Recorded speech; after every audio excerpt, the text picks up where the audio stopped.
So let's see what we know. So far, we know 4 of the 6 needs. The last 2 I'm going to tell you in a minute because they're so clear. What's the first of the 6 human needs? Get it in your body, sit up in your chair, say it out loud. Go. Certainty. Who has a need for certainty? Who? Everyone. The only difference in people is which of these 6 needs they make number 1 and 2 through 6 priority and your belief, your map about how to meet it. Can you meet certainty in a way that's totally destructive, but in the moment it works? Yes or no? What's a negative way you meet certainty? What's one of them on your list that when you're uncertain that you do that really isn't good for you, but it works? Say it out loud. How many had eating on your list? How many had smoking on your list? How many had drinking on your list? How many got pissed off on your list that you're certain? Okay? What's the second human need? The need for what? What is it?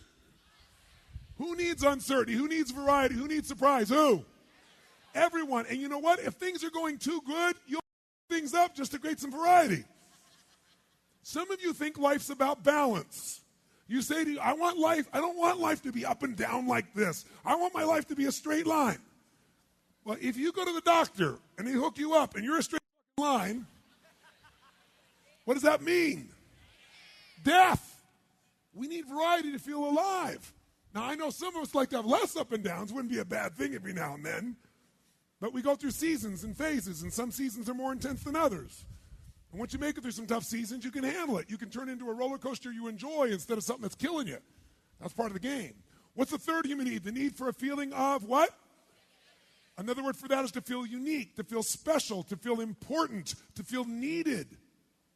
All of those are the same basic need. Who has that need? Who? Some people say, I don't need that. I don't need all that significance. I don't need money and cars. I'm a Christian. I'm a Jew. I'm a Muslim. Right? But the truth of the matter is, do some people use religion to be significant? Yes or no? And will people kill other people in order to feel significant? Yes or no? All in the name of whatever they want to make up based on their blueprint. What's the fourth human need? We all need connection and what? Who needs it?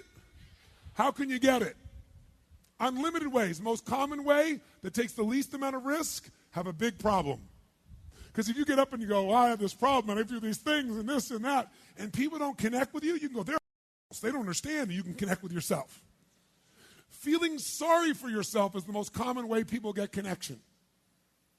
Because when you feel sorry for yourself, usually you take care of everybody else, but now, even though it feels bad, at least you're feeling for yourself. And it's such an addiction. Because it's certain you know it works, right? Because you know it.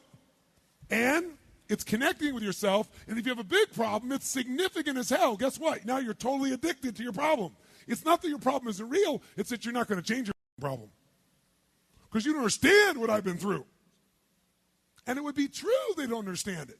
But the reason you stay with the problem is it meets your needs. Listen to me. If you got a problem that you're smart enough to know how to change or deal with, and you're not, it's because you're meeting your needs with your problem. Not in a good way, but in a way. How many follow this? Say I. And all it takes for you to be addicted is for your brain to link up that behaving that way, thinking that way, or having that problem meets at least how many?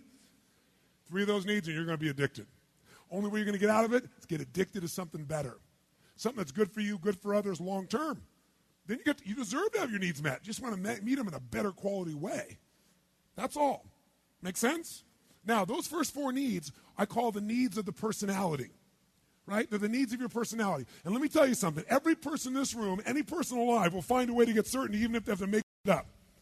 Even if they have to make up a story. Every person in this room will find a way to get variety. Every person will find a way to be significant. If they can't do it any other way, they'll get significant at some game.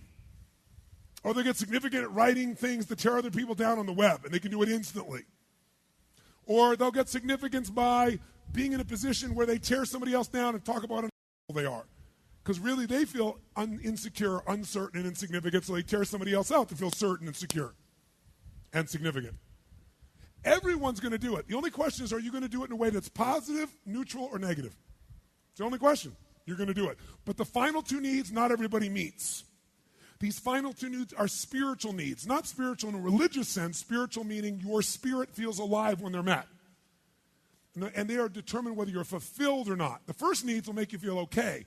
These needs make you feel fulfilled. Number 5, you must grow. We all know we either grow or we what? That's it.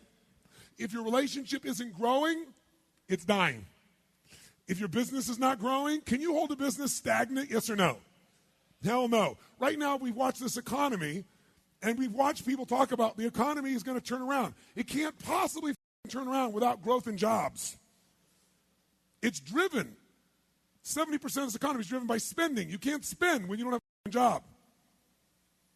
So the bottom line is, if it's not growing, it's dying. And by the way, some things die off so something new can grow. It's a season we're going through. It doesn't last forever. Summer's not forever. Fall's not forever. Dark-ass winters aren't forever. Now, how dark it is, this isn't forever. You know it and I know it. But you know what? You can make your season quicker when you change the meaning like she just did. Right? You play the cards you've been gotten, and you go, I'm going to play these cards. Whatever they are, I'm going to own this. I'm not going to let the world control me anymore. I'm taking it back. How many follow? Say I. So you got to grow. I really believe the universe doesn't care if you're happy. It cares if you grow. Because if you grow, the sixth thing becomes possible. You have something to give.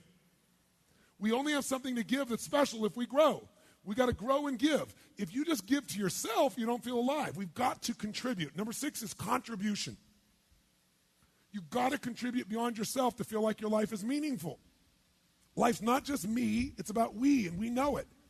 The first thing that happens when you're excited about something, you're real excited. How many of you think of someone when you're excited about who you want to share it with right away? How many got somebody like this in your life? Say I. Why do you want to share it? Because by sharing it, you're contributing something. You're sharing something. It grows. Some people, whenever they've got a problem, they want to share it too. But it's the way to make this connection.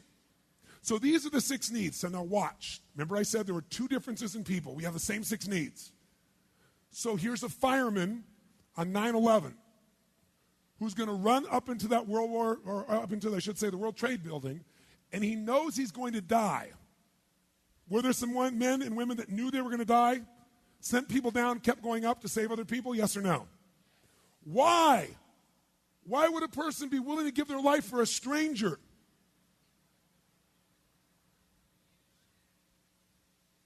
There's only 6 reasons. Take a wild guess which one you'll give your life up for. Significance, love, contribution. A mother or daughter will take the bullet themselves instead of let their child take them. That's love.